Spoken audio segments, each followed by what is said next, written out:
La femme, voyant un petit oiseau affaibli au bord de l'étang après une erreur lors de sa pêche, décida de le recueillir. Elle sécha délicatement ses plumes, puis lui donna un peu de nourriture. Malgré ses soins, le petit oiseau semblait toujours abattu, sans doute encore marqué par cette expérience où sa tentative de pêche avait failli lui coûter la vie. Alors, chaque jour, la femme prit l'habitude de l'encourager avec douceur. Elle le soigna avec attention, allant jusqu'à lui décorer les plumes de quelques fleurs pour lui redonner confiance. Peu à peu, l'oiseau changea. Il retrouva son énergie, devint plus vif, et se mit à pousser de petits cris joyeux chaque fois qu'il s'approchait d'elle.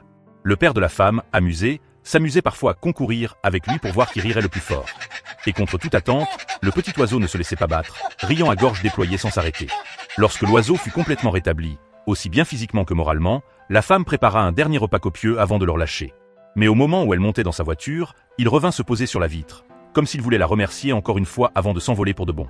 Quelques jours plus tard, en ouvrant la porte du balcon, la femme eut la surprise de le revoir, posé sur la rambarde, l'attendant patiemment.